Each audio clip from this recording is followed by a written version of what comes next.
आप सभी को नमस्कार और पास में बैठी हुई माँ की तस्वीर को प्रणाम। आज के इस वीडियो में हम वोकेशनल कोर्स यानी व्यावसायिक पाठ्यक्रम पर्यटन, परिवहन और यात्रा सेवाएं के प्रैक्टिकल क्रमांक 2 के पॉइंट्स के बारे में बताएंगे ताकि आप आसानी से अपने इस प्रैक्टिकल को लिख सकें। यह वीडियो बीए, बीकॉम, बीएससी, बीएचएससी, बीबीए फर्स्ट ईयर के उन सभी विद्यार्थियों के लिए उपयोगी है जिन्होंने व्यावसायिक पाठ्यक्रम के तौर पर पर्यटन, परिवहन और यात्रा सेवाएं विषय को चुना है। यह करियर एडवाइस चैनल है, आप इसे सब्सक्राइब कर दीजिए और बेल आइकॉन प्रेस कर दीजिए। बहुत मददगार सिद्ध होगा यह चैनल आपके लिए। प्रैक्टिकल क्रमांक 2 का विषय है या शीर्षक है यात्रा कार्यक्रम की तैयारी। विद्यार्थी साथियों, आप जानते ही हैं कि एक स्थान से दूसरे स्थान पर जाने को हम यात्रा कहते हैं और जब भी हम किसी स्थान की यात्रा करते हैं तो पहले बहुत सारी तैयारी करते हैं। यात्रा के स्थान का चुनाव, समय का चुनाव, साधनों का चुनाव, किस मार्ग से जाएंगे उस मार्ग का चुनाव, परिवहन का माध्यम क्या रहेगा, वहाँ कहाँ पर रुकेंगे, क्या क्या देखेंगे, किन से मिलेंगे, ये सारी बातें हम पहले से सुनिश्चित करते हैं। इसी को सरल भाषा में यात्रा कार्यक्रम कहते हैं। आपको अपना यह प्रैक्टिकल 9 पॉइंट्स के माध्यम से पूरा करना है।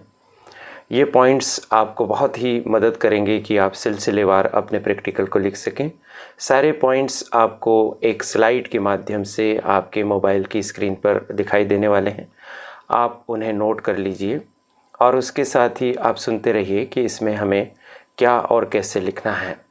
कुल मिलाकर यह प्रैक्टिकल भी आपको 10-15 पृष्ठों में अपना संपन्न करना है। उम्मीद है कि इसके पहले आपने प्रैक्टिकल क्रमांक 1 को लिख लिया होगा।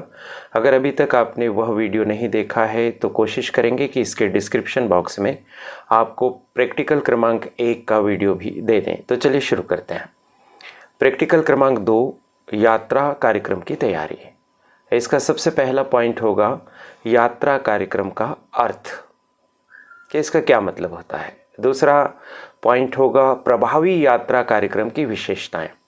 साथियों, प्रभावी कार्यक्रम का मतलब होता है सफल कार्यक्रम, कि आपकी यात्रा का कार्यक्रम सफलतम हो उसकी क्या विशेषताएं होती हैं।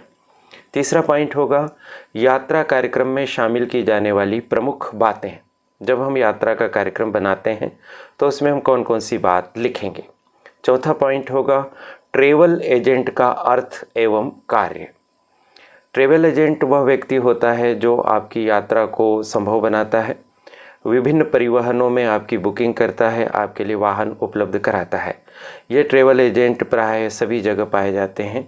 छोटे बड़े सभी बस स्टैंड पर आपको मिल जाएंगे। आपको ट्रैवल एजेंट से संपर्क भी करना चाहिए, उनसे बातचीत करना चाहिए कि आपके क्या कार्य हैं। उनके साथ बात करते हुए आपको फ़ोटोग्राफ भी ले लेने चाहिए ताकि आप अपनी प्रैक्टिकल की फ़ाइल में लगा सकें।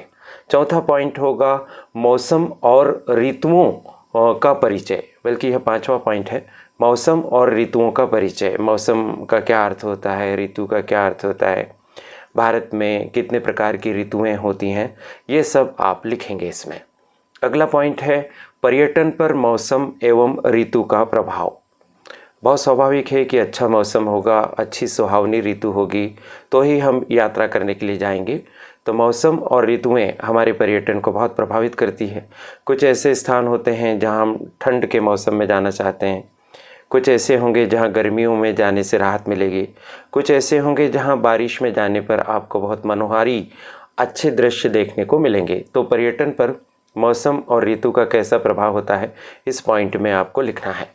अगला जो पॉइंट है वो है ग्रीष्म ऋतु के 3 यात्रा कार्यक्रम। यानी आपको ग्रीष्म ऋतु के लिए ऐसे स्थान चुनना है जहां आप जा सकते हैं, जैसे पर्वतीय क्षेत्र हैं, शिमला है, मसूरी है या मध्य प्रदेश में पचमढ़ी है। तो ऐसे आप ग्रीष्म ऋतु में यात्रा किए जाने वाले 3 स्थानों का चयन कीजिए और वहां जाने का एक पर्यटन कार्यक्रम बनाइए। यदि पर्यटन कार्यक्रम का अर्थ आप समझ नहीं पा रहे हैं और उसके बारे में विस्तार से जानना चाहते हैं तो कमेंट बॉक्स में लिखिए। वैसे इंटरनेट पर आपको सहायता के लिए बहुत सारी सामग्री मिल जाएगी। इसी तरह से जैसे आपने ग्रीष्म ऋतु के 3 यात्रा कार्यक्रम बनाए तो अगले पॉइंट में आप शीत ऋतु के 5 यात्रा कार्यक्रम बनाइए। आपके कोर्स में कुल 10 यात्रा कार्यक्रम लिखा हुआ है, तो हमने उसको 3 भागों में बांट दी है। क्योंकि शीत ऋतु में हम ज़्यादातर घूमना पसंद करते हैं, स्वास्थ्य के लिए वो अनुकूल ऋतु होती है, इसलिए वहाँ के आप 5 यात्रा कार्यक्रम बनाइए। वर्षा ऋतु के 2 यात्रा कार्यक्रम बनाइए। वर्षा ऋतु में यात्रा करने में कठिनाई होती है, लेकिन फिर भी कुछ ऐसे पर्यटन स्थल होते हैं जहाँ वर्षा में ही जाएं तो बहुत अच्छा लगता है। जैसे उदाहरण के तौर पर मध्य प्रदेश का हमारा मांडवगढ़। यदि मांडव पर आप वर्षा के दिनों में जाते हैं तो वहाँ का जो दृश्य होता है वो बहुत ही सुहावना होता है और काफ़ी अच्छा लगता है। तो इस तरह के आप स्थान चुनिए कि जहाँ बारिश में हम जा सकते हैं। और अंत में उपसंहार लिखकर आप इस प्रैक्टिकल क्रमांक 2 को संपन्न कर लीजिए। प्रैक्टिकल क्रमांक 2 को भी आप 10-15 पेजेस में लिखिए।